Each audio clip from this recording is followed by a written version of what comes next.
Bueno, no sé si de entrada tenéis alguna pregunta de lo que, al fin y al cabo, el último día lo dedicamos a una introducción a este campo que Lacan va a llamar el campo de la esquicia de la mirada, y que es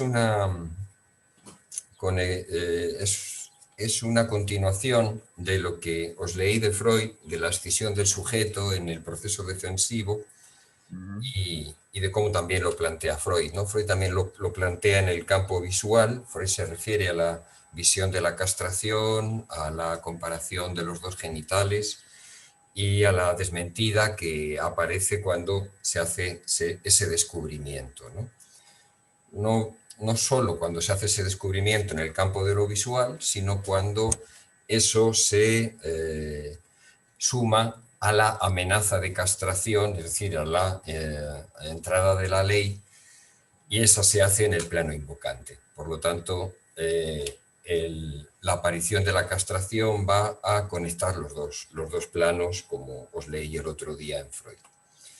Claro, como Lacan aumenta la lista, digamos, de los objetos pulsionales, la lista que da Freud, ¿no? Aumenta lo oral, lo anal y lo fálico, y le agrega lo escópico y lo invocante. Yo diría que él se esfuerza especialmente en intentar indagar en estos dos objetos que él introduce, ¿no? Y en intentar justificar por qué los introduce y cómo funcionan a nivel pulsional, ¿no? Los dos objetos. Por eso creo yo que en el seminario 11, sobre todo, intenta en estas clases desentrañar la participación del campo de lo visual y del funcionamiento del ojo a este nivel de lo que ahora ya va a empezar a llamar el objeto mirada, ¿no? Hasta este momento era el nivel escópico, y a partir del seminario 11 va a empezar a llamar el objeto mirada. ¿Y en qué consiste eso? Y cómo se conecta con el campo de lo visual, es un poco lo que vamos a plantear. Os cargo un momentito, ya sé que lo hemos hecho muchas veces, pero os voy a cargar un momentito de nuevo el esquema para que volváis a recordar, sobre todo los que estáis un poquito menos familiarizados, con qué se las está viendo el sujeto que intenta acceder al nivel del deseo en el plano de lo visual. Se las está viendo con la potencia del otro, y lo que destacábamos basándonos en lo que dice Lacan en el seminario 10 es que en este nivel se elude el punto de angustia, ¿vale? Aparece el punto de deseo, que lo acabamos concretando como deseo de posesión, deseo de poseer, y se elude el punto de angustia, ¿no? Entonces, de lo que Lacan va a hablar ahora es cómo se hace ese eludir el punto de angustia, cómo se elude la angustia de castración en el plano de lo visual. Es lo que él va a intentar detallar. Fijaos que ante la potencia del otro, en todos los niveles estamos ante un problema, ¿no? Ante un problema que aparece en el otro. En este plano es el plano de la potencia del otro. ¿Qué hacemos con eso? En los demás planos lo tenéis también entre paréntesis. En el plano fálico el problema es el goce del otro. ¿Qué hacemos con eso? En el plano anal la demanda del otro. En el plano oral la dependencia del otro. Claro, si dependemos del otro tenemos un problema, ¿no? Ante la demanda del otro y ante lo que somos ahí, ante esa demanda, tenemos también que hacer algo, ¿no? Ubicarnos. Pues eso es lo que en los diferentes niveles, en el nivel invocante igual, ante el deseo del otro, eso es lo que en los diferentes niveles intentamos ubicar. ¿Cómo puede situarse ahí el sujeto, tanto en el punto de deseo, en el punto, vamos a decir, tranquilizador, en ese plano, como en el punto de angustia? En lo visual, solo tranquilización. En el plano, lo visual está absolutamente determinado por algo, por una zona que, por estructura, es lo que vamos a ver hoy, elude la angustia. José María, no sé si querías comentar, pero vamos, no hace falta que tú interrumpe directamente y plantea lo que tú consideres. Sí, yo quería preguntar si aquí cuando se habla del otro con mayúscula no se confunde con el otro con minúscula. Mm. O sea, cuando habla de esto del P, o sea, ¿Eh? confunde un poco porque hay cuestiones que parece que van referidas a la madre o al otro imaginario. O sea, no entiendo bien por qué sería ahí el otro con mayúscula. ¿No? Es el otro con mayúscula porque es el otro del que dependemos de entrada y es el otro que nos constituye. Ah, o Ese sea, ahí sería en el sentido de otro primordial, no otro como el lenguaje, etcétera, etcétera. va unido, porque el campo del deseo también y el punto de deseo va unido al lenguaje. Lo que establece el punto del deseo es la metáfora paterna. Entonces, pero en ambos casos, ¿no? Es el otro con mayúscula, es el otro primordial ante el que tenemos que ubicarnos cuando goza, cuando demanda, cuando, cuando desea, ¿vale? Todos esos puntos en los que el otro goza, demanda, desea, eh, cuando dependemos de él, ¿no? Nuestra vida depende de él, de que nos alimente adecuadamente, todos esos momentos nos obligan a ubicarnos ante eso de una determinada manera. Nos toca poner un límite a ese otro, es decir, situarnos ante la castración del otro a través de nuestra propia castración. Es decir, la manera de ubicarnos ante la castración del otro. ¿Cómo aparece la castración del otro? Por lo sexual. Lo sexual es lo que castra al otro. Y a partir de ahí, a partir de ese punto de angustia, tenemos que ubicar nosotros nuestra posición. Vuelvo un momentito al esquema. ¿Vale? Fijaos, en los 5 niveles. Dependencia, demanda, goce, la potencia, que es lo que estamos viendo, y el deseo, siempre del otro con mayúscula, del que empezamos dependiendo o del que empieza dependiendo nuestra vida. O sea que ahí Lacan está muy claro que aquí estamos hablando de localizar, de que el sujeto pueda ubicarse ante el otro con mayúscula. Y en esa ubicación, el punto de deseo, esto es del seminario 10, y el punto de angustia.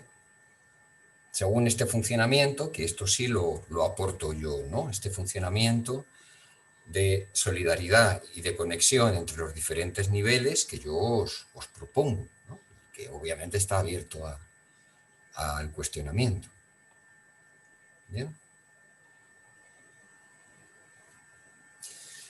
Yo me doy cuenta que este esquema da para mucho, por eso no nos separamos de él y cada vez que intentamos referirnos a uno de los niveles volvemos a él, ¿no? Porque a nivel clínico lo que está poniendo en juego el esquema es la clave del descubrimiento psicoanalítico, que es el sujeto escindido, el sujeto dividido, ¿no? El sujeto dividido tiene que ubicarse no a nivel del lenguaje, que tenemos el grafo del deseo de Lacan, sino a nivel de la pulsión o del goce, tiene que ubicarse en esta conexión.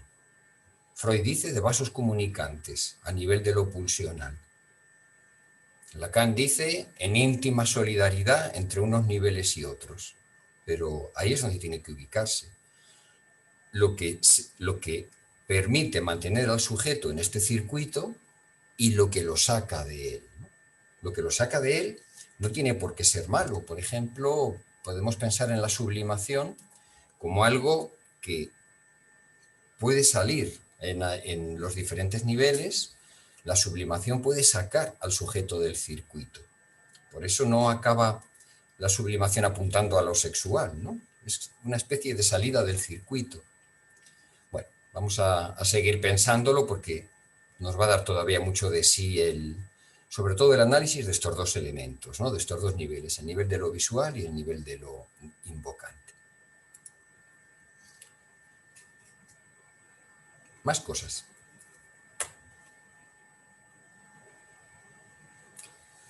Bueno, En la página 81, vamos a continuar entonces donde nos quedamos el otro día. Esta era la clase número 6 del seminario 11, la que titula Miller, la esquicia del ojo y de la mirada, en la edición de Paidós. Vamos a la página 81.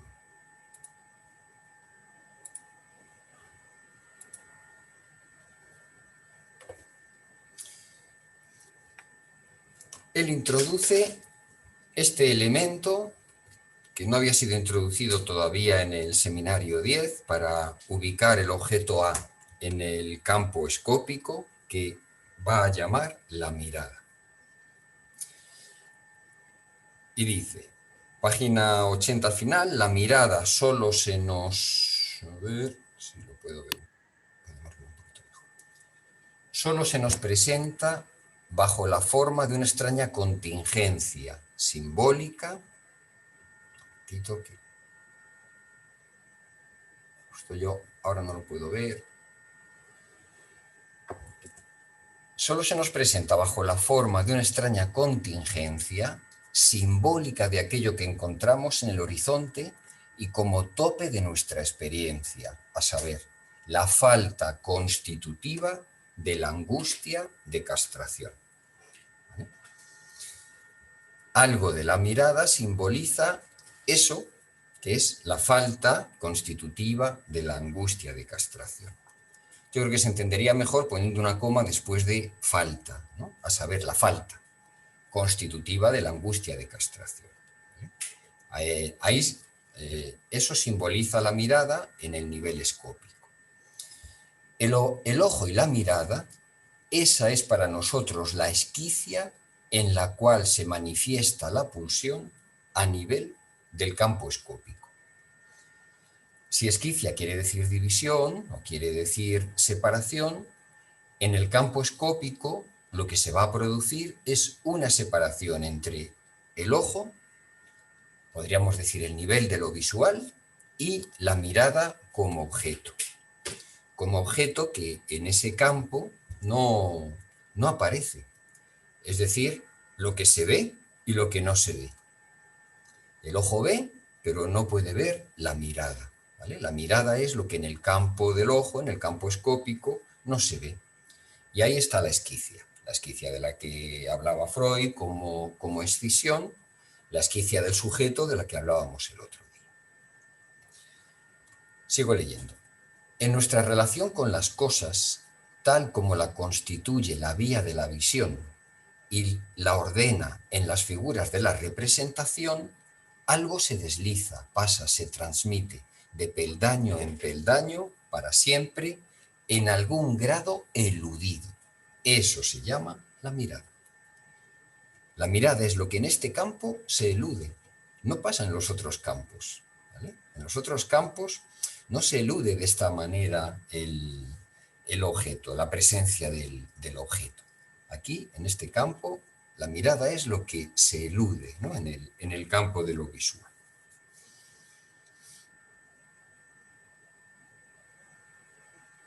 Interrumpidme cuando queráis, ¿vale?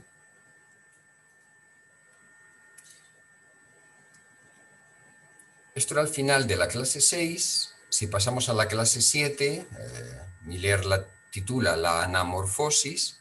Vamos a ver por qué. Nos vamos a la página 83. Hay una descolocación en esta copia que yo tengo de páginas, pero no... Sería la segunda página de esta clase, la que vamos a ver. La página 82 y 83. Dice... Bueno, está hablando... Un momentito. Porque ahora la descolocación...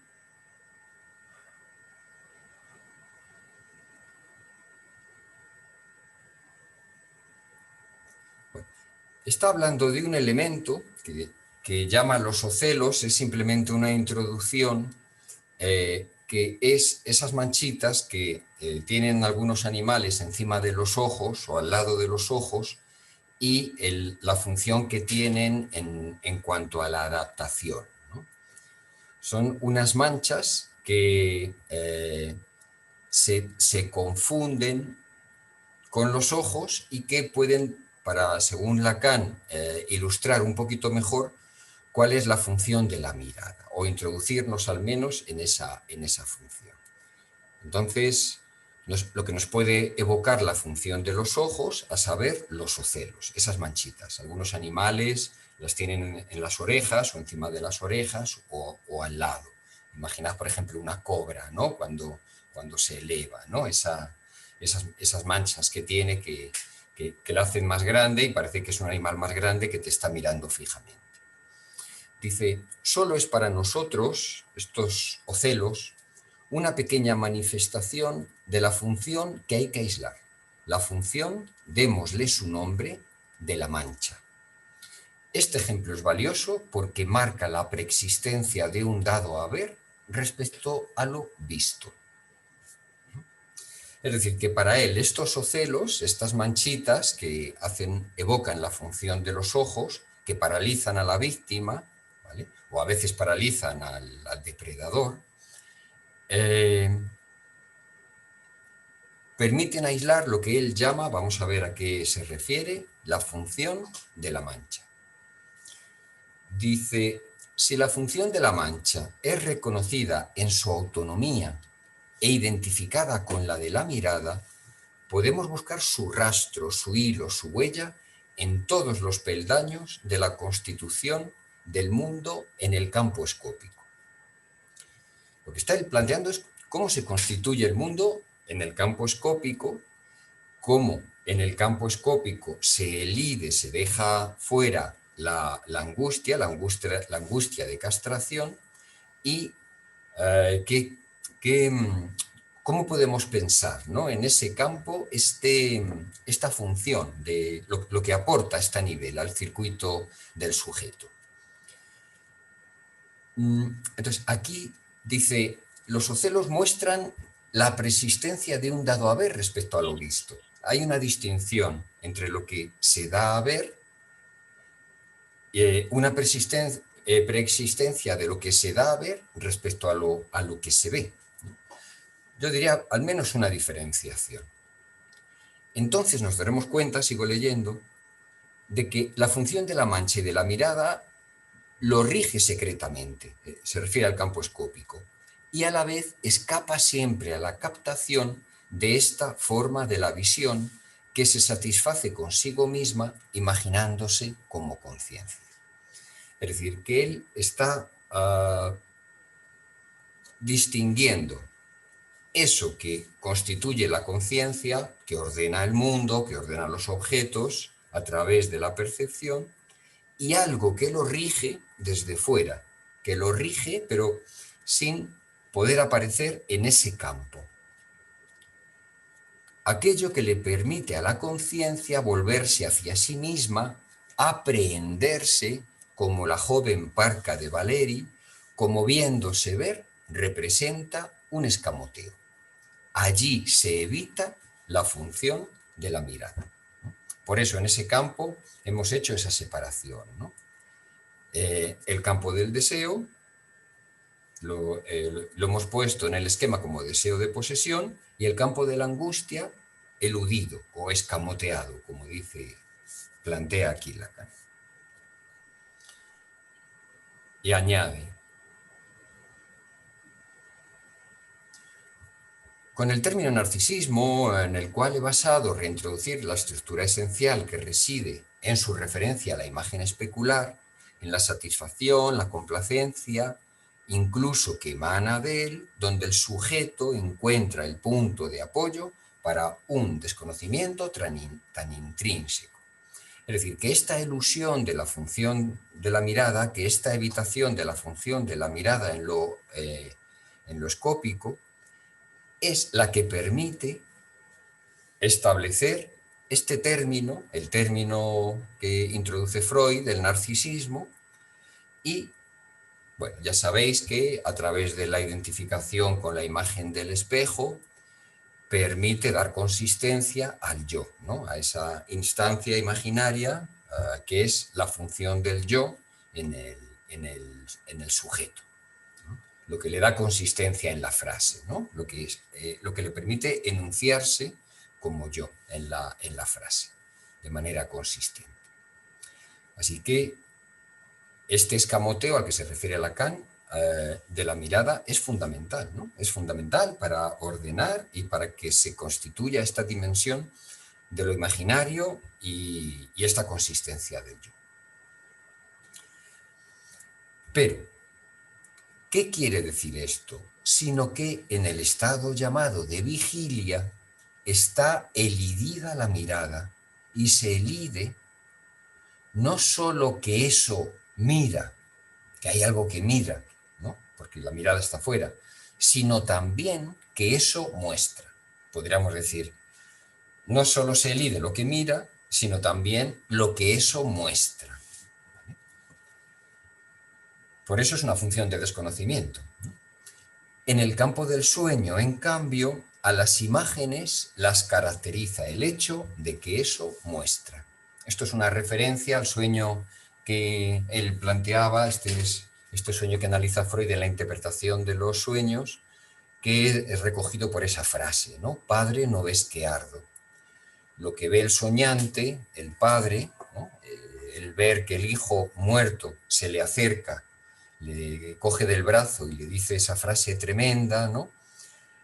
Eso que el padre ve no está en el mismo registro que el campo de lo visual. Lo que se ve en el sueño se podría decir que no elide la mirada, ¿no? Que muestra, ¿no? Él lo plantea ahora más desde ese punto de vista. En el campo de la conciencia, función de desconocimiento, punto de apoyo para un desconocimiento intrínseco, acaba de decir. Pero esto que se ve en el sueño muestra, está en un registro diferente. ¿Bien?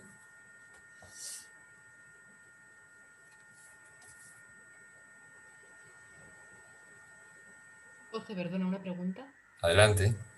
¿Por qué dices que la mirada está fuera? Bueno, es un adelanto a lo que él va a comentar ahora, ¿no? Porque como no lo vemos, como no vemos lo que nos mira, ¿vale? O sea, la mirada queda excluida del campo de lo visual.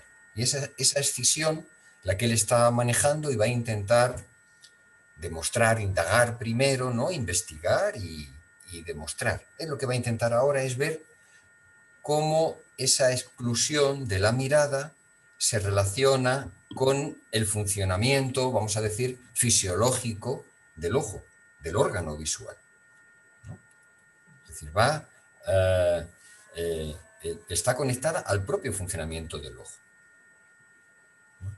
Por eso dice que está fuera, porque hay algo que rige el campo de lo visual desde fuera, a través de la mirada, pero es justamente lo que no se ve. Vale, es que lo de que está fuera me confunde. Mm. Me oye bien, ¿no? Sí, sí, te oigo muy bien. Porque yo había entendido que la mirada está elidida en el mismo sentido que cuando dice que se diga quedará olvidado tras lo que se dice en lo que se escucha, ¿no? Esa frase que como que al hablar uno olvida o elide que está hablando. O sea, que se está produciendo, que el discurso que produce Sí, es una creación, pero como que se elide que es uno mismo el que produce eso. bueno, yo diría que puede haber una cierta relación, pero fíjate que tú estás hablando del campo de lo invocante. Y el campo de lo invocante que participa de la misma función a la hora de dar lugar al sujeto de deseo, sin embargo, presenta al objeto, cuando aparece en ese campo el objeto A, de una manera totalmente distinta, porque al hablar está la resonancia permanentemente. Es decir, el objeto no está exactamente unido, porque queda la resonancia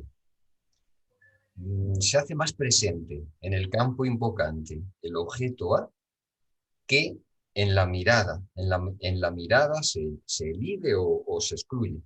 Por eso decía yo desde fuera. En ese sentido que tú lo dices, sí hay una cierta relación. Sin embargo, en lo que es el funcionamiento de cada uno de los campos, digamos a nivel perceptivo, el objeto se manifiesta de forma totalmente distinta. Vale, pero en ambos registros, ¿Sí? ambos se satisfacen imaginándose como conciencia, ¿no? Lo que acabas de decir. O sea, también el invocante... Sí,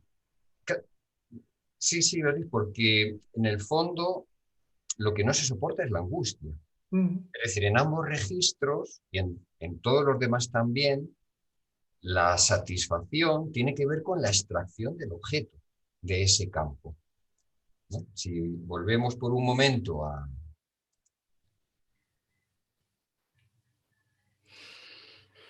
nuestro esquema,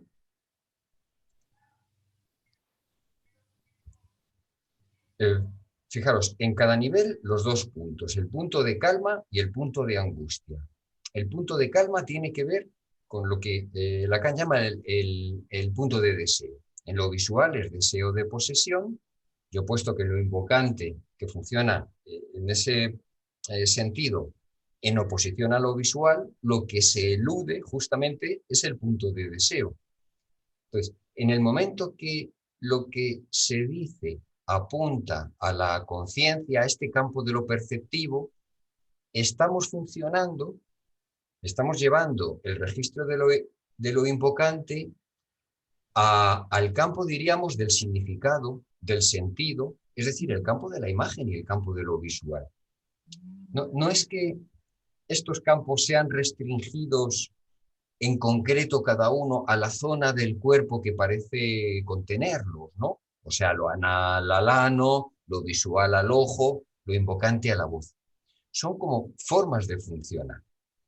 Entonces, en este campo de lo visual, no es exactamente el ojo, sino que es es la percepción como organizadora. Entonces, cuando tú llevas la percepción en lo auditivo, también como organizadora, justamente lo que tú acabas de decir, estamos funcionando a nivel escópico. Esa es la dificultad, que se trata de distinguir un poco lo que es el órgano de una manera de funcionamiento. Y Lacan lo plantea aquí diciendo que eh, hay, hay una zona, vamos a decir, hay un nivel visual en los ciegos. ¿Por qué? Porque se trata de una forma de organizar el espacio. No se trata de que el ojo vea, sino de una manera, lo vamos a ver ahora, de organizar el espacio. ¿Vale?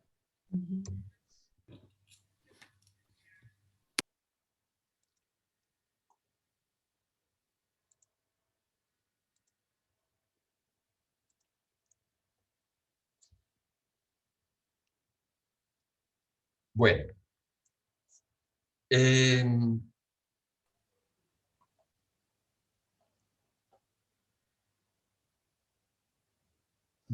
Os recuerdo una frase, bueno, vamos a lo que dice un poquito después y ahora volvemos a lo que plantea, una cosa que me llamó mucho la atención y que la plantea en el seminario. Dice, la mirada, página 84, puede contener en sí misma el objeto A del álgebra lacaniana, donde el sujeto viene a caer. El que en este caso, bueno, fijaos esta primera frase, la mirada es lo que él intenta justificar, ¿no? Que en el punto escópico el objeto mirada entran a formar parte de la lista de objetos pulsionales, de la lista freudiana. La mirada puede contener en sí misma el objeto A del álgebra lacaniana, donde el sujeto viene a caer. El que en este caso, por razones de estructura, casi de estructura fisiológica, él lo piensa así, ¿no? Por razones de estructura, la caída del sujeto siempre pase desapercibida, por reducirse a cero, especifica el campo escópico y engendra la satisfacción que le es propia. Lo que hemos dicho en otros momentos, ¿qué pasa en el campo escópico? ¿Qué le pasa a mi paciente cuando queda un poco más fijado en este campo? Se calma, llega la calma, llega la contemplación, llega la comprensión, llega el encuentro con el saber que confiere un sentido al mundo. Es un registro calmante, engañoso, fuente o sede de un desconocimiento intrínseco, pero calmante. Esa es su función, esa es su aportación. En la medida en que la mirada, en tanto objeto A, puede llegar a simbolizar la falta central expresada en el fenómeno de la castración, y en que por su índole propia es un objeto A reducido a una función puntiforme, evanescente, en este campo, deja al sujeto en la ignorancia de lo que está más allá de la apariencia. Esa ignorancia tan característica de todo el progreso del pensamiento en esta vía constituida por la investigación filosófica. La vía constituida por la investigación filosófica, entiendo que se refiere sobre todo al cogito de Descartes y a la vía racionalista. Deja al sujeto en la ignorancia, en la que estamos todos. Cuando quedamos fijados en este campo, cuando empezamos a intentar producir saber que dé sentido al mundo, que dé sentido a la existencia, quedamos sumidos en esta ignorancia. Ignorancia característica del progreso del pensamiento.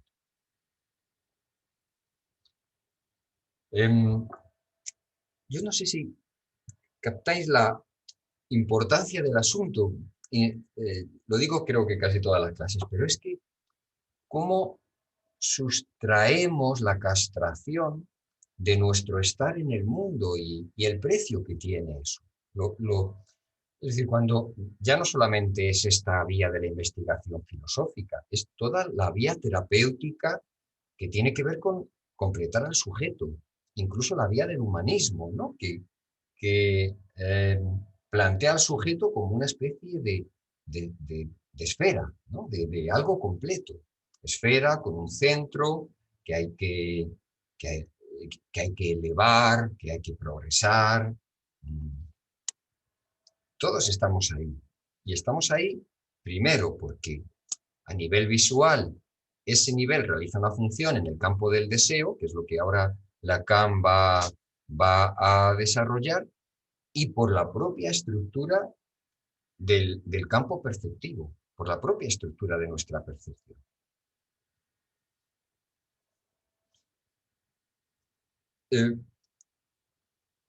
Os había llamado la atención de la primera parte del párrafo, dice, la mirada puede contener en sí misma el objeto A. Que hace que la caída del sujeto pase desapercibida por reducirse a cero. Claro, yo pensaba, el sujeto en su caída solo puede tener la referencia del objeto, porque lo que cae es el objeto. Lo que cae en la metáfora paterna es el objeto. Cuando el sujeto cae del discurso, es decir, cuando puntualmente queda en el aire, deja de estar representado, se corta la cadena significante y deja de estar representado por un significante, en ese momento el único modelo, la única referencia que tiene es la del objeto. O sea, aquí estaríamos condenados o a sostenernos en un engaño, en esta ignorancia a la que se refiere, o salir del circuito a modo de caída o de extracción del objeto por fuera del circuito, en este nivel. O sea, aquí cuando el objeto cae, diríamos, a plomo, ¿vale? Sale del circuito del deseo y cae a plomo.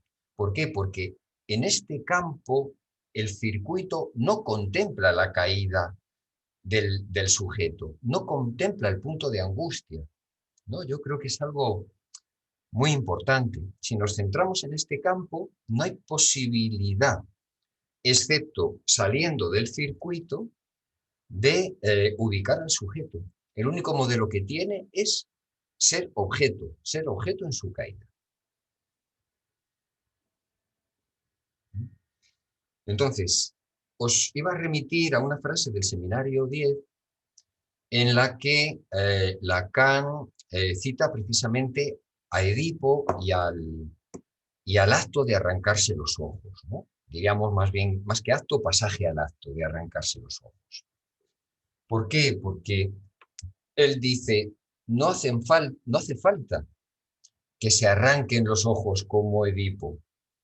Arrancárselos sería salir, quedar fuera del circuito del deseo, del circuito que estamos viendo. ¿Por qué no hace falta que nos arranquemos los ojos como Edipo? De alguna forma Edipo ve. Es decir, Edipo es como que aunase visión y mirada. Por eso, porque no lo soporta, se arranca los ojos. Pero, como tenemos ojos precisamente para no ver, no hace falta que nos los arranquemos. Entonces, lo que dice en el seminario 10 es, lo leímos en su momento, no hace falta que se arranquen los ojos, los tienen para no ver. Cuando Edipo se arranca los ojos y los arroja al suelo, está en esta caída del sujeto que solamente tiene la referencia del objeto. Y desde luego que no es la caída del objeto anal. En ese momento los ojos no son desecho anal, no están en el registro del don y en el registro de lo que se reproduce, de lo que se produce, se cede, se vuelve a producir. No, no.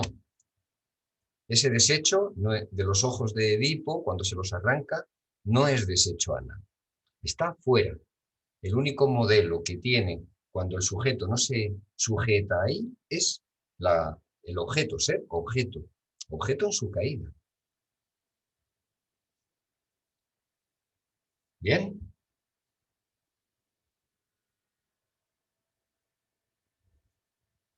Otra conclusión que podemos sacar de lo que plantea aquí... Jorge. Adelante, Eduardo. No sé si nos puede desviar de la línea que estás siguiendo, pero estoy continuamente dándole vueltas a los 3 momentos lógicos. Sí. Cuando Lacan habla de instante de la mirada, tiempo de comprensión, momento de concluir, ¿no? Sí. En el instante de la mirada, ¿qué es lo que cae? Claro. Yo entiendo de entrada al menos que dice instante de ver. Hay un momento de ver, ¿no? Luego, a eso no vamos a llegar hoy.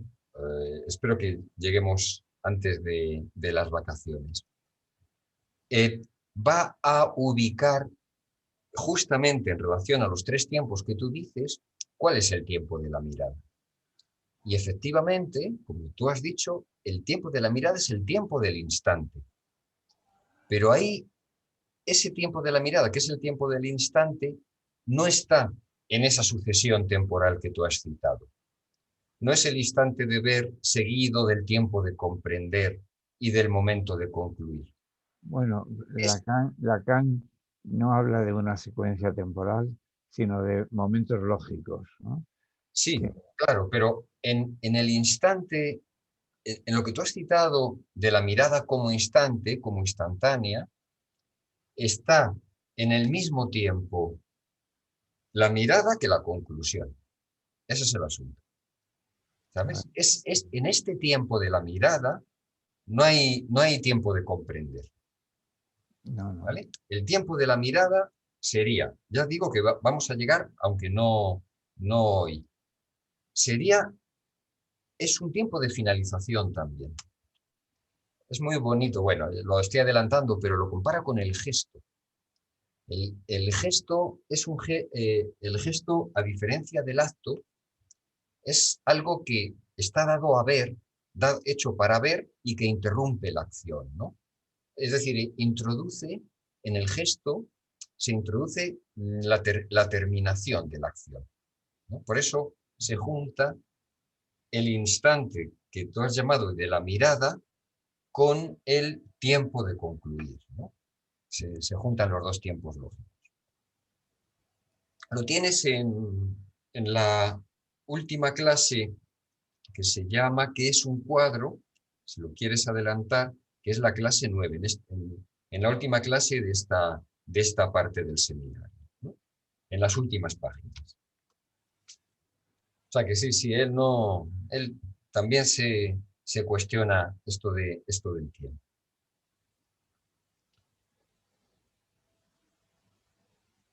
Bien.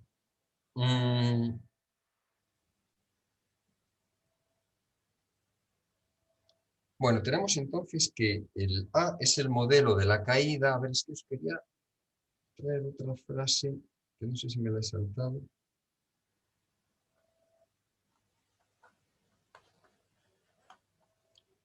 Con este lío de que las hojas estén un poco descolocadas.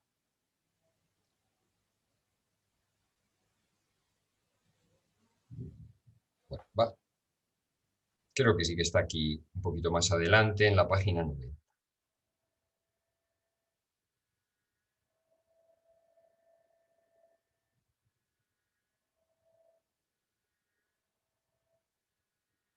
Sí. Página 90, esta es la clase 7, que titula Miller Anamorfosis en la edición de Paidós. Página 90. Dice, el interés del sujeto por su propia esquicia, fijaos, por una parte, algo que se elude, función de desconocimiento, pero por otra parte, hay un interés, seguramente si no, no estaríamos aquí, ¿no? Y no habría surgido el psicoanálisis si no hubiera un interés del sujeto por su propia esquicia.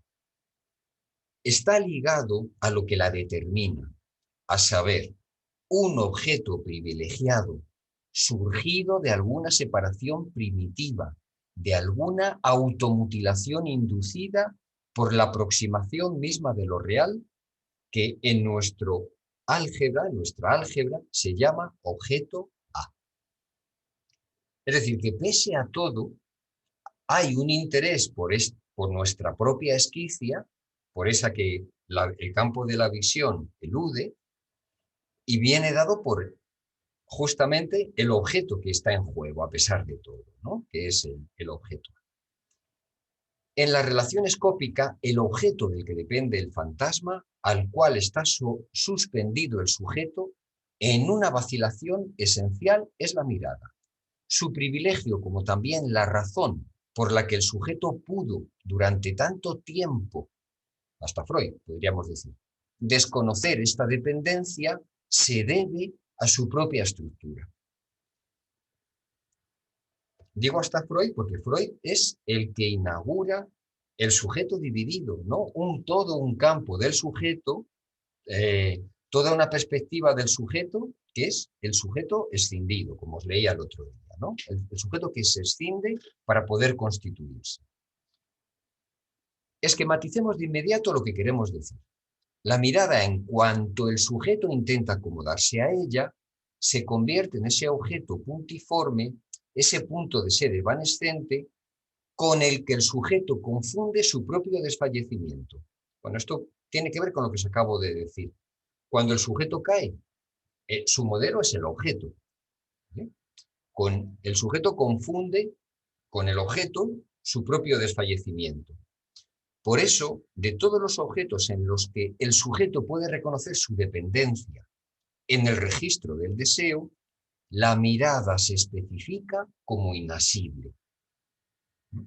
Por eso ha sido oculto, ¿no? Por eso está oculto y ha sido oculto hasta que no nos hemos planteado esta escisión, ¿no? Un saber que apunte a la escisión misma, no a lo que se ve, sino a lo que no se ve, no a lo que tiene sentido, sino a lo que no tiene sentido.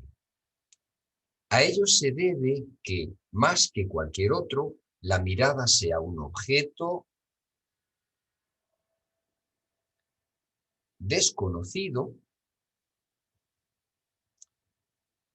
y quizá también por eso el sujeto simboliza en ella de modo tan logrado su propio rasgo evanescente y puntiforme en la ilusión de la conciencia de verse, en la que se elide la mirada.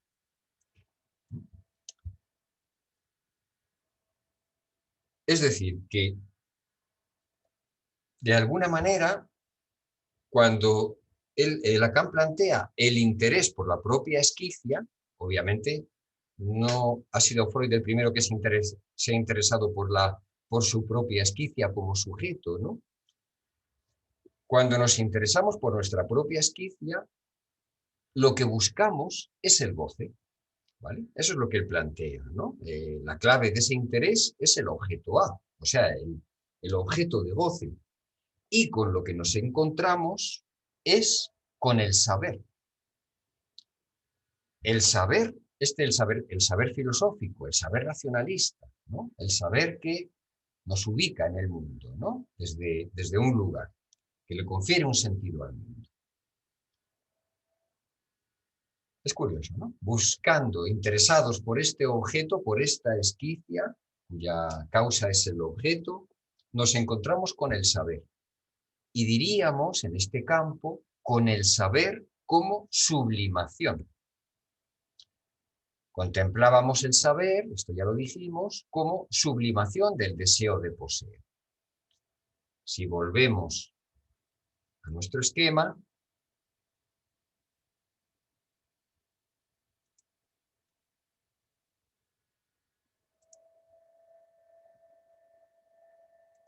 volvemos a lo que le pasa a mi paciente.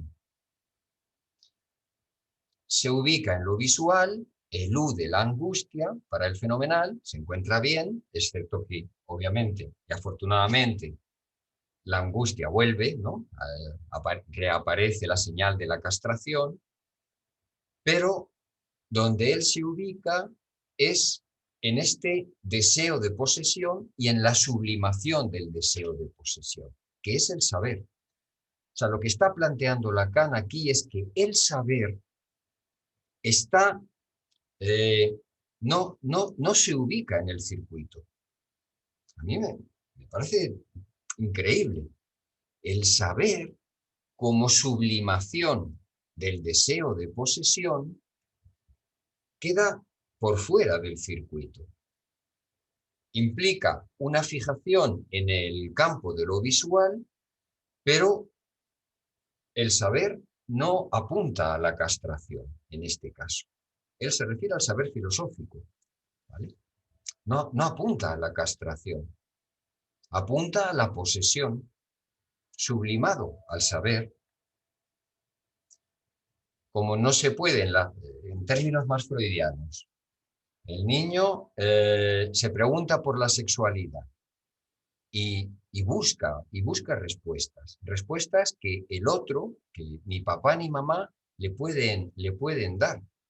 ¿Qué hace ante eso? Interrumpe su búsqueda o persevera en su búsqueda, ¿no? Por ahí le da mucha importancia a eso, ¿no? Los que reprimen o los que perseveran en la búsqueda.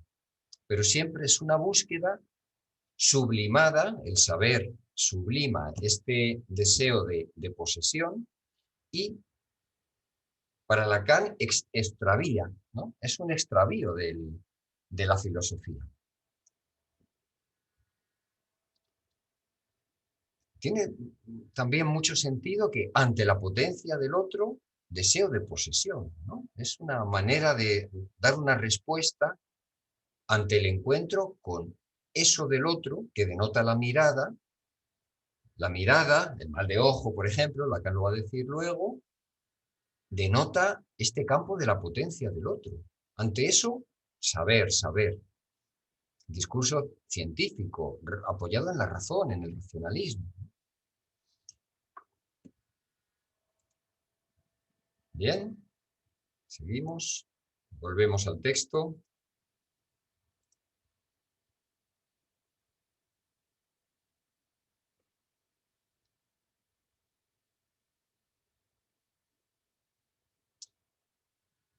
Vamos a la página 92.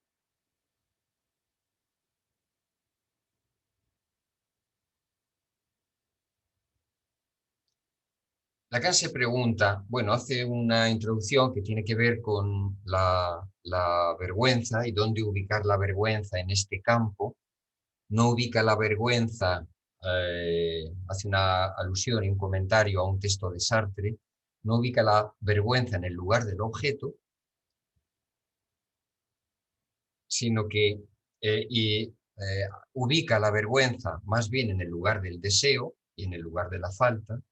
La vergüenza sería como quedar en falta o exponer la falta ante el otro. Esa, ubica así la vergüenza. Pero la pregunta es, lo que nos interesa, si podemos escamotearla, es decir, si podemos escamotear la mirada del campo de la visión, no es precisamente porque el deseo se instaura aquí, en el dominio de la visura. ¿Qué quiere decir? Que justamente se escamotea la mirada para poder dar lugar al deseo. Lo que os intento presentar en el circuito. Se elude la angustia para que pueda circular el deseo. Si podemos escamotearla, no es precisamente porque el deseo se instaura aquí, en el dominio de la visura, en el dominio de lo visual. Este privilegio de la mirada en la función del deseo lo podemos discernir colándonos, valga la expresión, por las vetas que recorrió la visión para ser integrada en el campo del deseo.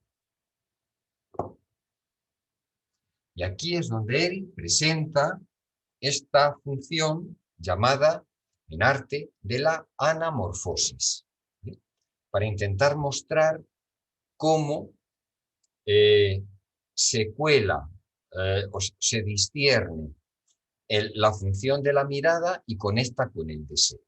¿Vale? ¿Cómo se conecta la mirada? Perdón, de momento, antes de entrar en la mirada, ¿cómo se conecta el campo de lo visual y esta característica de lo perceptivo, de la percepción del mundo en el campo de lo visual? ¿Cómo se integra al campo del deseo? ¿Cómo se conecta y cómo se instaura ahí el campo del deseo? Y ahí pone el ejemplo de la anamorfosis.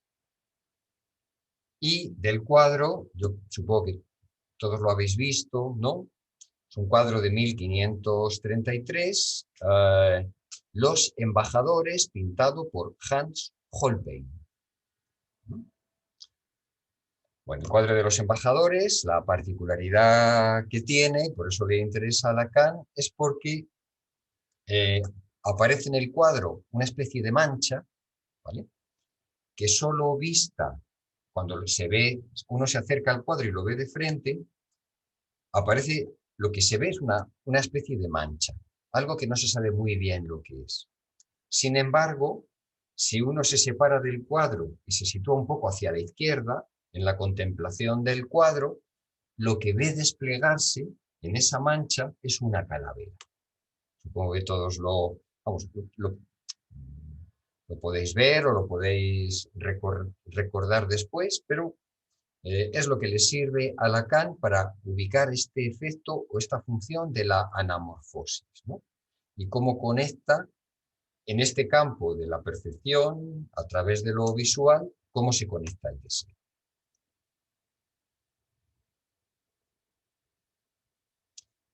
Si se produce ese fenómeno, es en el cambio de perspectiva, esa dimensión de que lo que en un momento dado, en una perspectiva es una mancha, se convierta en una calavera, eso, si se produce ese fenómeno de la anamorfosis, es por lo que Lacan llama la perspectiva geometral, ¿no? La perspectiva geometral, dice, es asunto de demarcación del espacio, no de vista. Por eso los ciegos, bueno, no vamos a extendernos en eso, también lo tienen, ¿vale? La perspectiva geometral lo que permite organizar y ubicar el deseo en el campo de la visión, en el campo de la percepción, es justamente por esto que él va a llamar perspectiva geometral, que vamos a intentar ver aquí ¿A qué se refiere?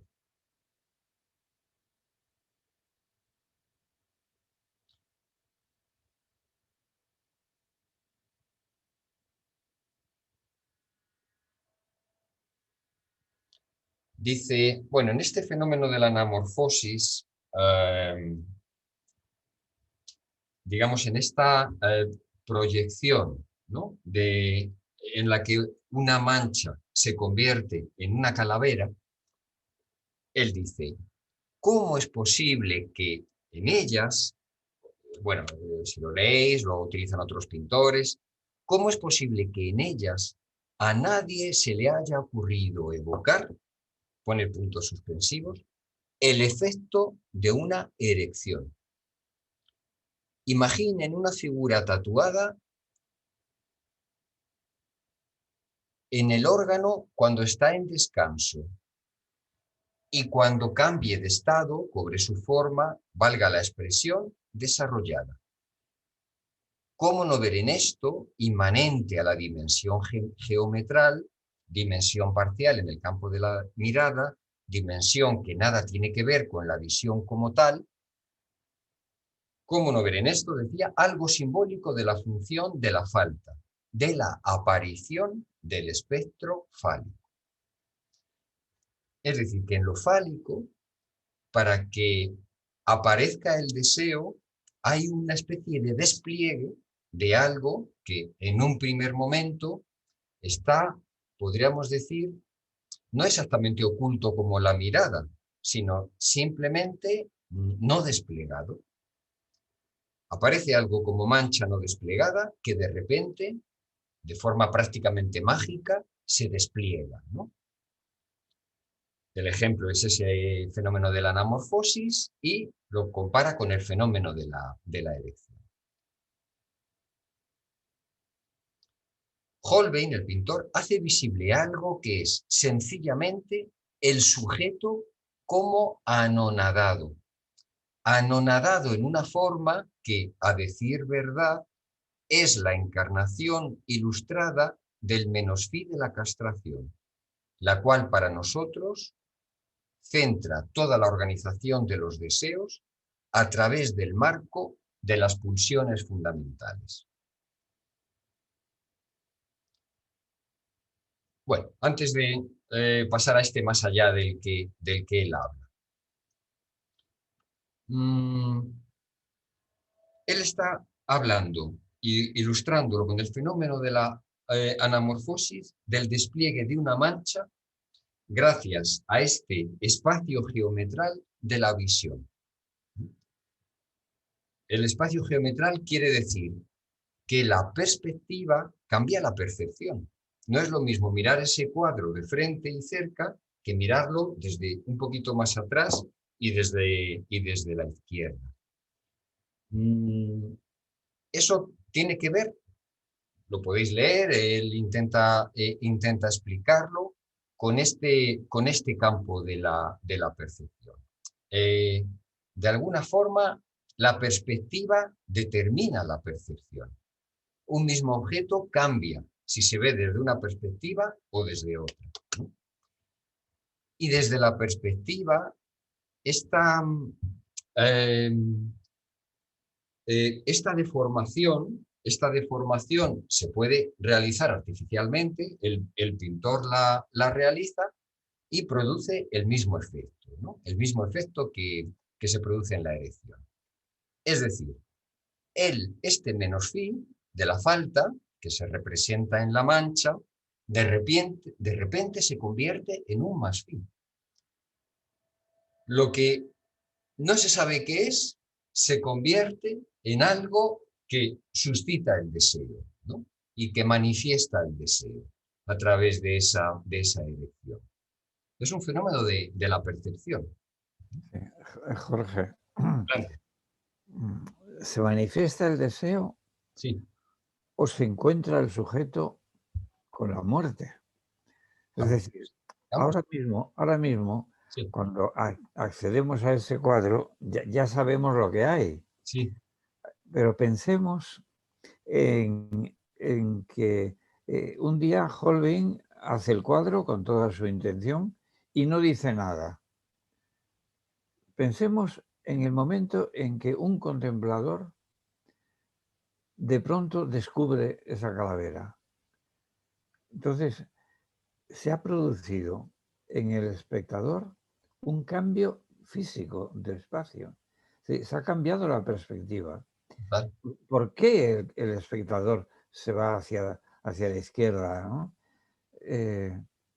Hay un elemento azaroso, porque nosotros lo buscamos, Sí. pero ese primer espectador, digamos, el espectador originario, de pronto se encuentra con que la calavera le mira. Es ahí donde yo creo que donde se podría pensar que Lacan habla del instante de la mirada, en que yo no ya contemplo el cuadro, sino que de pronto descubro que una zona del cuadro me mira a mí y me mira de esa manera, ¿no? Sí, sí, sí. No, pero espera, porque él aquí lo que está planteando es la conexión de la percepción espacial con el deseo. Es decir, cómo el campo de lo visual, antes del campo de la mirada, cómo el campo de lo visual se integra o se solidariza, como decíamos, con el terreno de lo fálico, con el terreno del deseo. ¿Cómo se manifiesta ahí, en el campo de lo visual, algo que finalmente tiene que ver con lo fálico y con el campo del deseo? Por eso nombra el fi, el menos fi de la castración.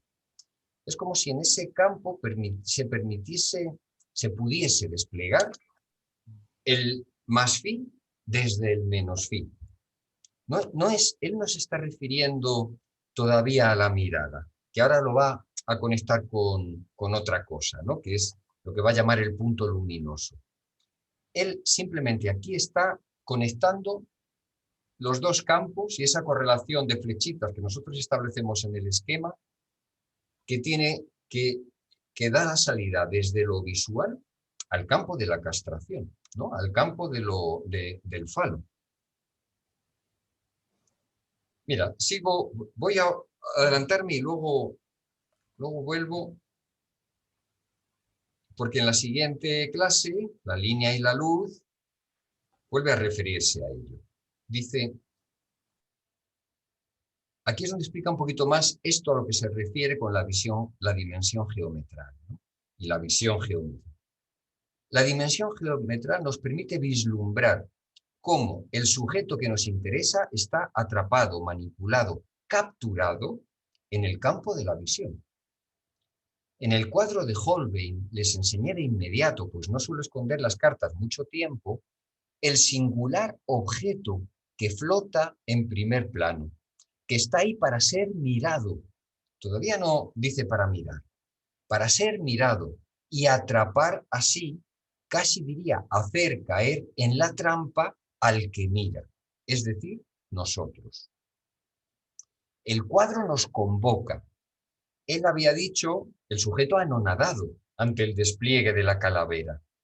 Que eso, claro que sí, eso conecta con la muerte. Aparece el espectro de la muerte, el espectro que aparece en la sexualidad, en el despliegue del falo, ¿no? En el pasaje ese a la ilusión del más fi, ¿no? De que una falta se actualice a través de un encuentro sexual, ¿no?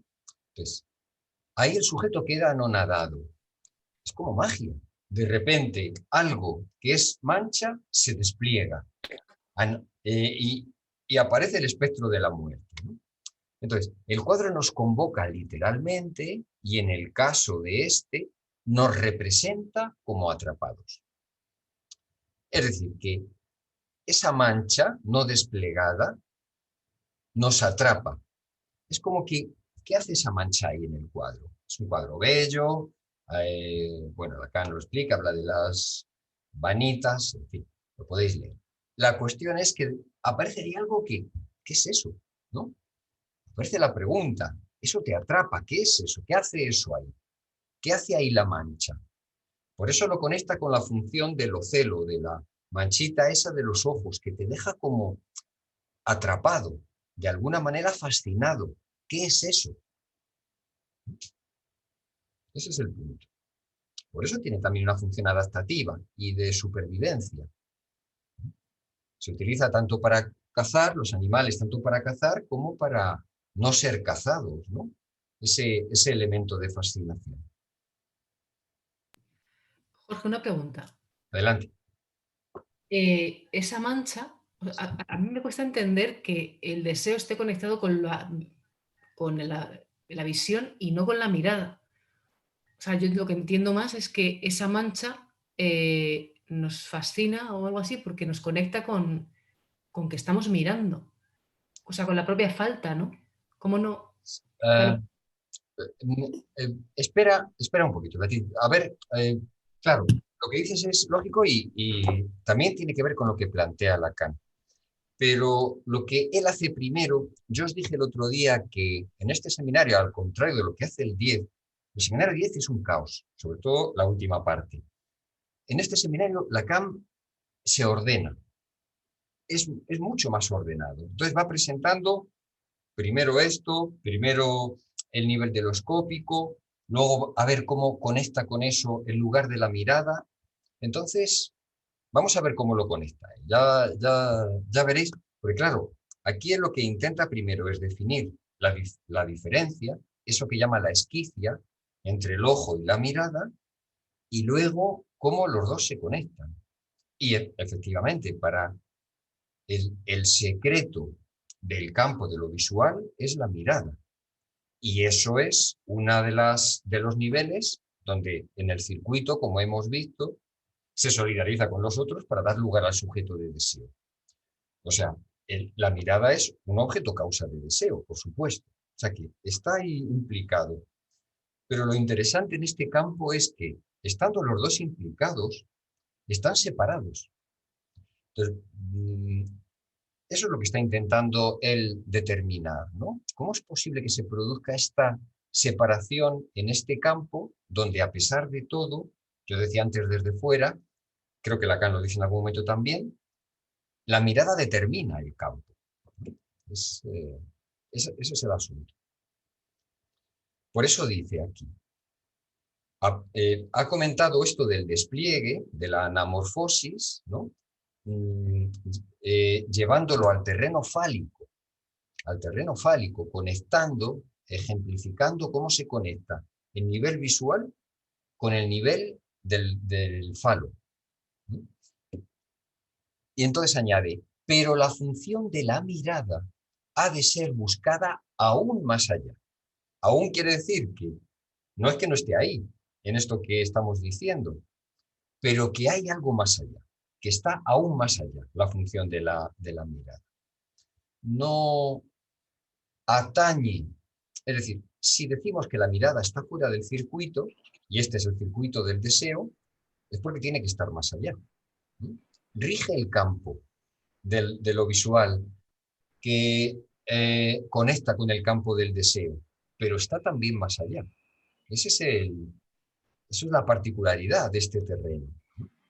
Insisto que no estamos hablando solamente de cuestiones teóricas, es que el hecho de que la mirada esté más allá nos hace caer a todos en el engaño y en la ilusión de la percepción, del orden y de la organización del mundo. Esa es la importancia del asunto, ¿no? Eludir la esquicia, eludir la escisión, ¿no? Desmentirla, ¿no? En los términos más freudianos. La función de la mirada, pero la función de la mirada debe ser buscada aún más allá.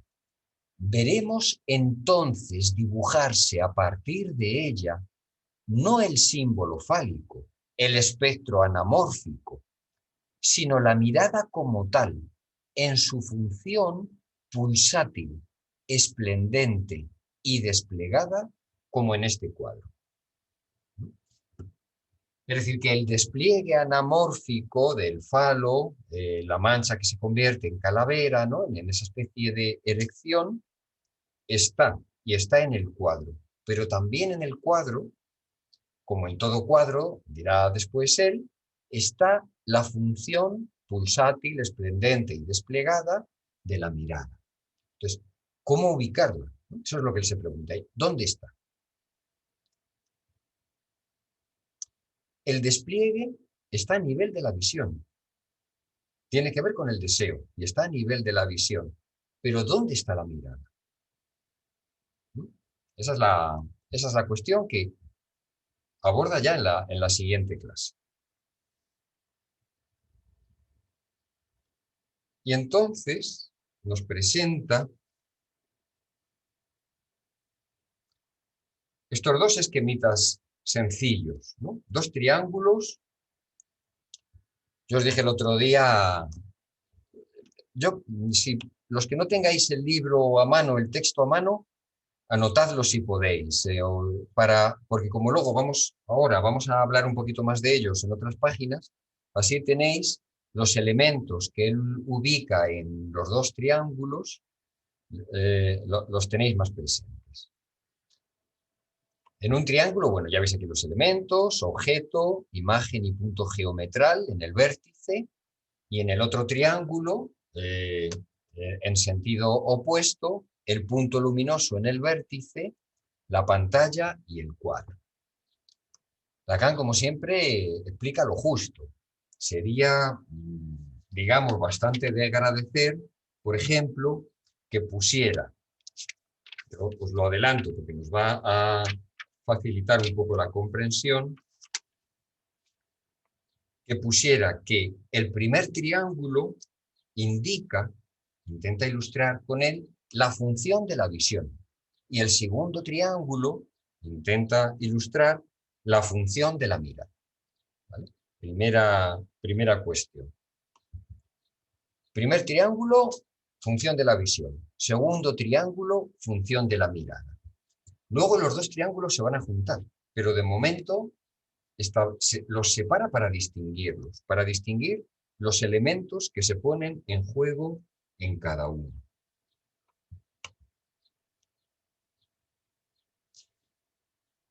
Más cosas que nos pueden aclarar un poquito más. El lado de la izquierda es el lado del objeto y el lado de la derecha es el lado del sujeto. O sea, en el punto geometral y en el cuadro, en cada uno de los dos triángulos, está el sujeto. Está ubicado el sujeto. Este que había dicho, ahora lo vuelvo a leer, el sujeto atrapado. ¿Vale? El sujeto atrapado en este campo, en el campo de lo visual. Y en el otro lado es el lugar del objeto.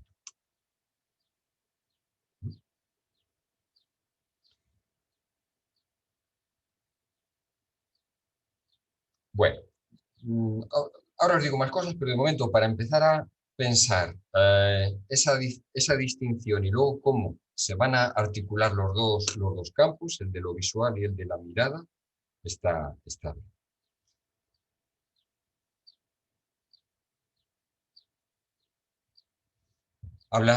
El cuadro nos convoca literalmente y en este caso nos representa como atrapados.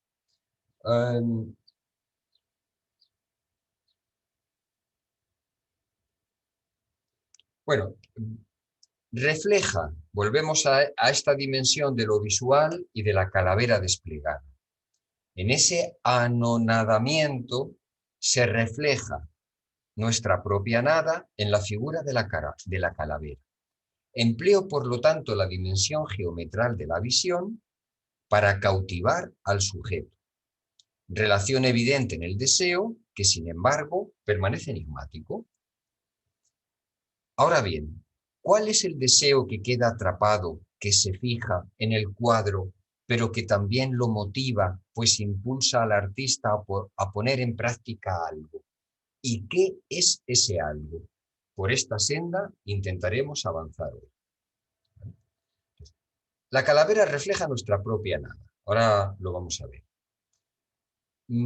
Sin embargo, lo que causa el deseo a este nivel permanece enigmático.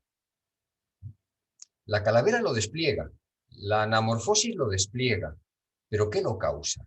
Ese es el asunto. O sea, no confundir el objeto de deseo con el objeto que lo causa, el objeto que causa el deseo. O dicho de otra manera, no confundir el falo con el objeto A.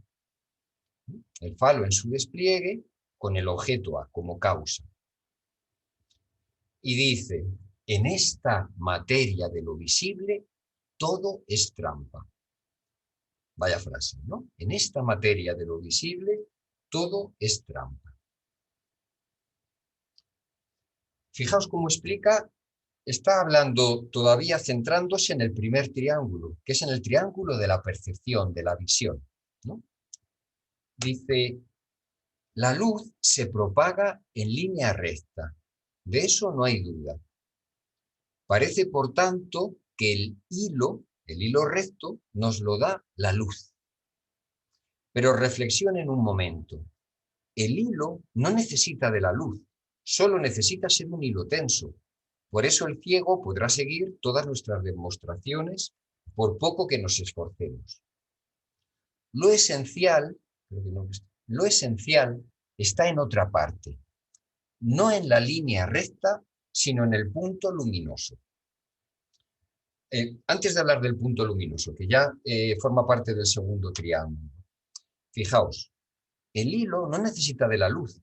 Por eso, en el campo de la percepción, el ciego está tan imbuido como el que ve, ¿no? Como el no ciego. ¿Por qué no se necesita de la luz? Porque se trata del campo de la percepción que se manifiesta a través de la perspectiva como un hilo tenso. Gracias a que hay una correspondencia entre elementos a través de un hilo tenso, la perspectiva puede alterar la percepción. Esa es un poco la idea de él, que la percepción se deforma gracias a la perspectiva y en función de la perspectiva en el campo de la visión. Por eso, en el primer triángulo, los elementos son los que, o sea, el sujeto atrapado está en el campo del punto geometral, en el campo de la perspectiva. Depende de dónde se ubique, si es frente al cuadro o es un poco más atrás a la izquierda, se desplegará como imagen un objeto u otro. Se manifestará como imagen un objeto como mancha, ¿vale? Que un objeto como falo, un objeto desplegado. Es decir, que el objeto aquí, en primer lugar, es mancha y según el punto geometral donde se ubica el sujeto, se despliega conectando con el deseo o no. ¿Hay erección o no hay erección? No sé si entendéis cómo ubica este primer triángulo. Está el objeto reducido, el objeto como mancha. Y depende de la ubicación de la perspectiva, la percepción de ese objeto se deforma y se despliega. Ese es el engaño. Ese es el engaño, por eso habla del punto geometral, que depende de la perspectiva. ¿Bien? Y ahí estás hablando de la visión. Perdón. Exactamente. El primer triángulo ubica la visión. La visión funciona. Lo que atrapa al sujeto es un determinado objeto, por ejemplo, la mancha en el cuadro, que está ahí como extraño, no se sabe. Ahí te preguntas, ¿qué es eso? El cuadro es muy bonito y de repente, ¿qué es ese objeto? ¿Qué es esa mancha? ¿Vale? Entonces, eso te atrapa. Y esa mancha se puede desplegar en función del punto desde el que se mire, desde el punto desde el que se observe, para no confundir con la mirada. ¿Por qué? Porque la percepción funciona según el punto geometral. Geométricamente, la percepción es deformada por la perspectiva. Ese es el asunto. Por eso, lo que está desinflado se infla en el cuadro, como en la erección. Eso se produce en el campo de la visión. Y por eso el campo de la visión se mantiene dentro de nuestro circuito y se conecta con el nivel del deseo, con el nivel del falo, con el nivel del deseo sexual, con el nivel del menos phi y del más phi. ¿Bien? Entonces, ahí ha intentado definir el primer triángulo, el campo de lo visual, que atrapa a no nada, utiliza esa palabra, ¿no? El sujeto anonadado. Sin embargo, ya me voy a esta página 101, lo esencial está en otra parte, no en la línea recta del campo perceptivo, ¿vale?, la que permite la deformación, sino en el punto luminoso, y fijaos cómo lo define, punto de irradiación, fuente, fuego y surtidor de reflejos. La luz se propaga en línea recta, sin duda, pero se refracta, se difunde, inunda, llena. No olvidemos que nuestro ojo es una copa. También la rebota, ¿no?, y hace necesarios en torno a la copa ocular toda una serie de órganos, de aparatos, de defensas. Es decir, que frente a este campo de la perspectiva, ¿vale?, que permite desplegar el mundo y el objeto, lo esencial está en otra parte, no en la línea recta que despliega la perspectiva, sino en un punto luminoso que es un exceso. Ahí empieza a manifestarse el objeto A. Punto de irradiación, fuente, fuego, surtidor de reflejos. Una especie de exceso que aquí podría estar representado por la luz, ¿no? La luz se propaga en línea recta, pero la luz, no la que se ve, ¿no?, sino la que después deslumbra, ¿no? La luz se propaga en línea recta, sin duda, pero se refracta, se difunde, inunda, llena. No olvidemos que nuestro ojo es una copa, es decir, un despliegue, un exceso, frente a lo que tenemos que desplegar una serie de órganos, de aparatos, de defensas. ¿Mm? Pero aquí seguimos en lo visual, ¿no? No. Aquí ya ha dado el salto a eso donde va a ubicar la mirada. Si la luz te deslumbra desde el punto luminoso, ahí ya no ves, por ejemplo. Aquí ya estamos en un punto que la visión queda excedida por algo de lo que el ojo en su funcionamiento tiene que defenderse. ¿Cómo se defiende? Poniendo una pantalla. El ojo funciona como pantalla, ¿vale? Por eso en el segundo triángulo está el punto luminoso como irradiación, fuente, fuego, surtidor de reflejos, una especie de exceso lumínico, ¿vale?, de exceso de luz, ¿vale?, algo que excede la percepción, el campo de la percepción, y ante el que el ojo tiene que funcionar como defensa. Cerrarse, curvarse, la pupila dilatarse ante el exceso de luz, acomodarse a ese campo lumínico. En esencia, eso es lo que nos mira.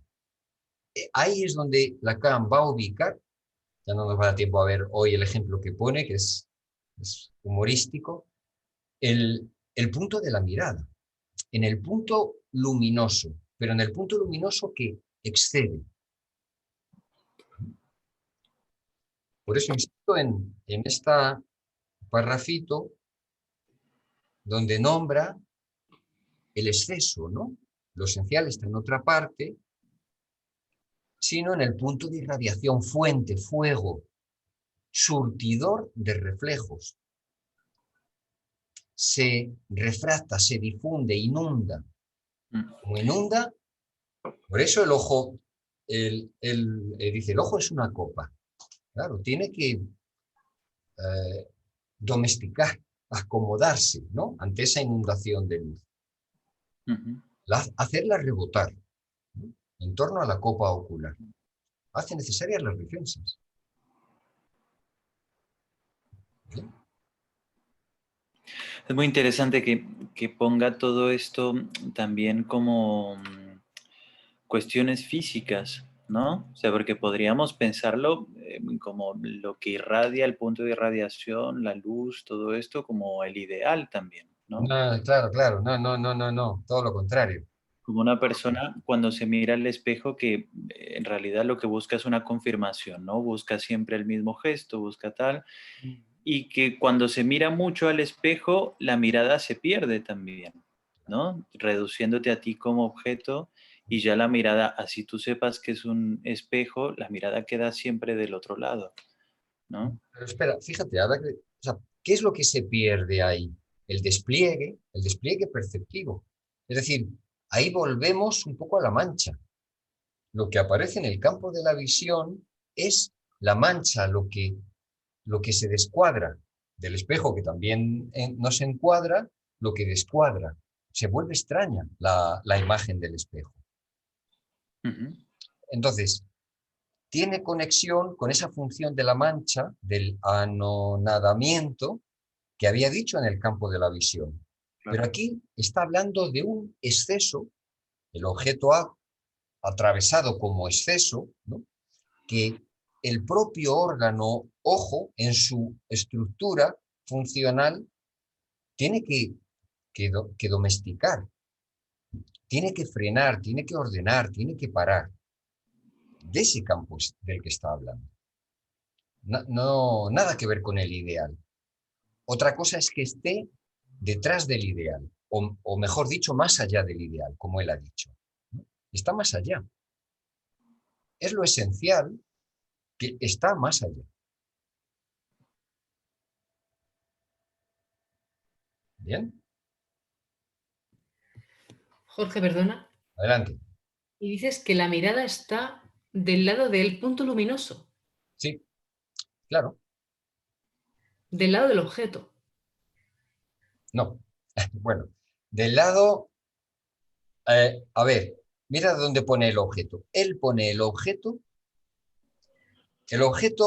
en el campo de lo visual sería la mancha, ¿vale? La mancha que se despliega en la imagen y se despliega en función de dónde nos situemos. ¿Sí? Por eso habla del punto geometral. Aquí está el objeto donde el sujeto no es nada, es mancha, y aquí está el sujeto que ve desplegarse la mancha y aparecer el falo. Y queda anonadado ante esa aparición. Ahí ubica el sujeto. Queda fascinado, queda paralizado, si quieres. Por eso el ocelo en los animales, ¿no? Ante eso que se despliega, quedas parado. Y frente a eso, ese es el campo de la visión. Y frente a eso, que es un poco, todo esto de alguna forma ya lo había dicho en el seminario 10, ¿no? Este primer campo de la visión. Pero lo que aquí está intentando ubicar es el campo de la mirada y cómo se articula en el campo de la visión. Y entonces piensa en un más allá, en un exceso que está ubicado en el punto luminoso, en lo que él va a llamar el punto luminoso. Con todas estas características de exceso que ha dicho, irradiación, fuente, fuego, surtidor, y de alguna forma el ojo, en su función, tiene que filtrar y ordenar ese exceso. Te lo pregunto porque antes había entendido que dividiéramos el esquema como en 4, ¿no? Que arriba era la mirada, la visión, Sí. arriba, abajo la mirada, Sí. a la izquierda el objeto y a la derecha el objeto. Digo, el sujeto. A la izquierda es el objeto, a la derecha el sujeto. Por eso te pregunto. Claro, o sea, a la izquierda. No es dividirlo entre 4, sino que en los dos planos, en el plano de la visión y en el plano de la mirada, el objeto está colocado a la izquierda y a la derecha está colocado el sujeto. El sujeto colocado como cuadro que es mirado, es decir, aquí aparece la mirada y en la mirada el sujeto es mirado. Por eso te preguntaba, que entonces la mirada está del lado del objeto. Eso es, claro. La mirada es un objeto A. La mirada está del lado del objeto. Vale, vale. Pero este objeto es...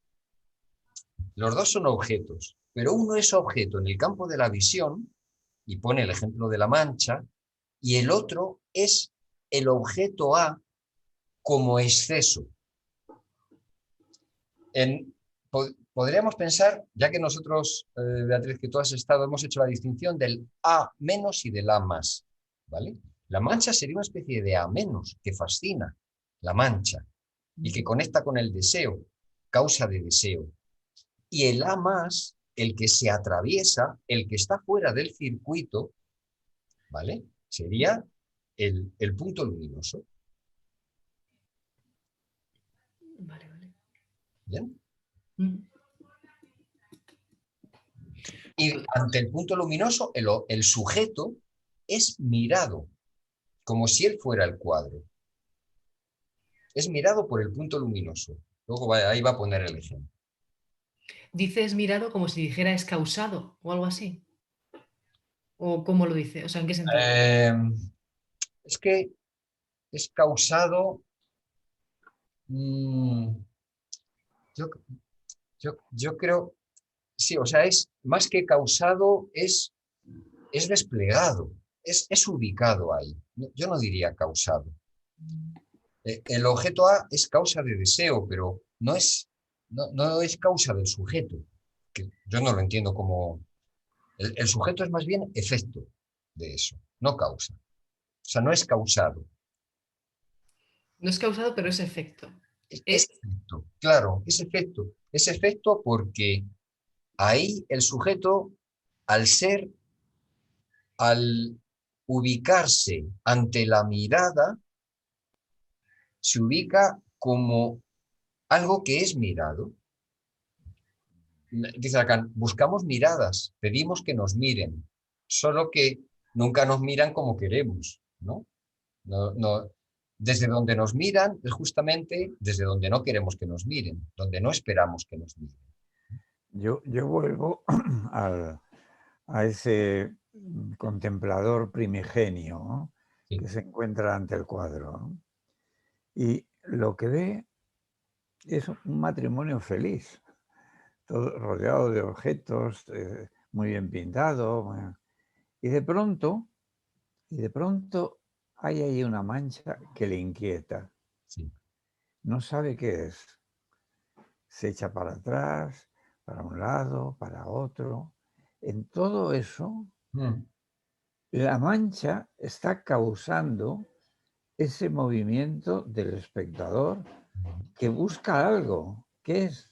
¿Qué hay ahí? Sí, sí, sí. Hasta que llega al lugar preciso en donde la mancha se despliega, pero insistes mucho en el vínculo de los dos niveles, visual y fálico. Sí. En el ejemplo, lo que se despliega es una imagen. Ay, te hemos perdido, Eduardo.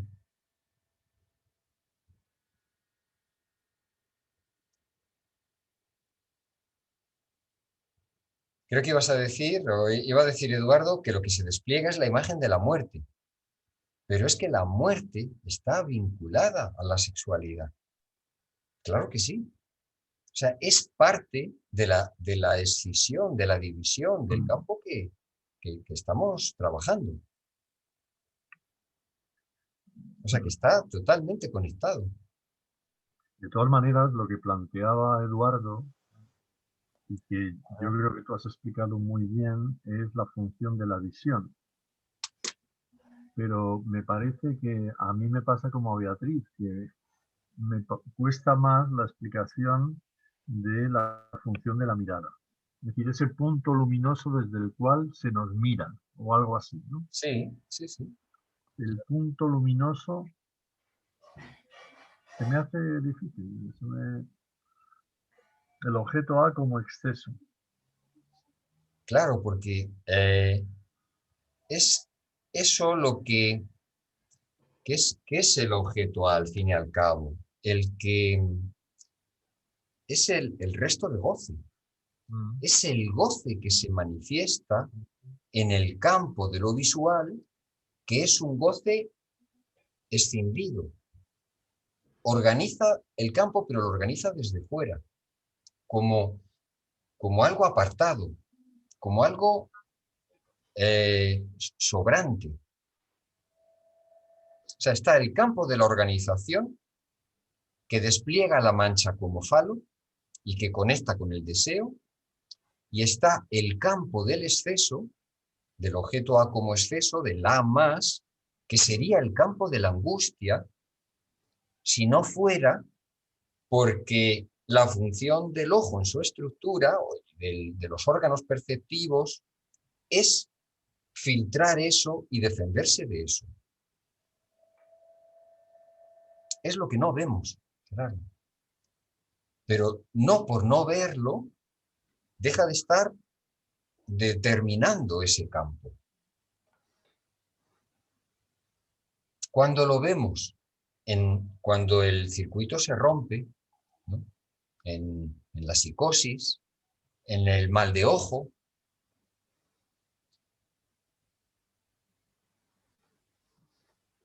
es como que justamente esa mirada nos devuelve a la mancha también.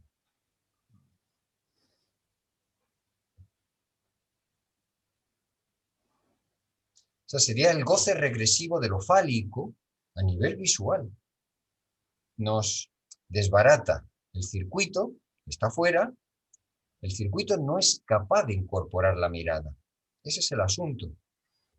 Es capaz de incorporar la voz, es capaz de incorporar el objeto cuando se presenta en los otros niveles, como angustia de castración, como angustia de no poder retener en lo anal, como angustia de vaciamiento del otro en lo oral.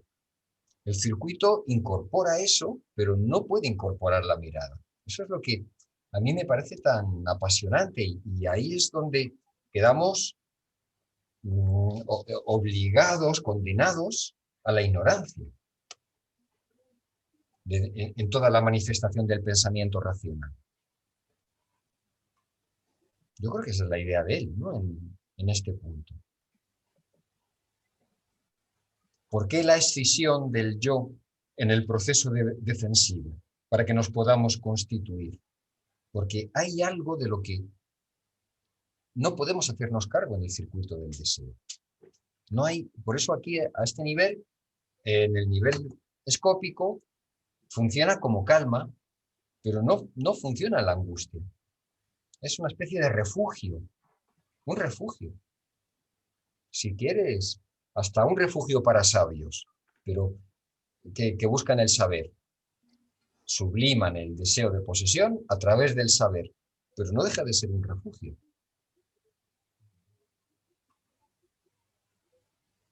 Por eso muchas veces estos sabios renuncian al vínculo y renuncian al falo, ¿no?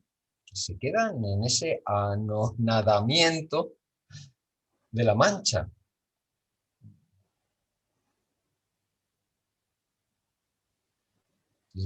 Ya no les importa lavarse, no les importa tanto la dimensión de lo anal.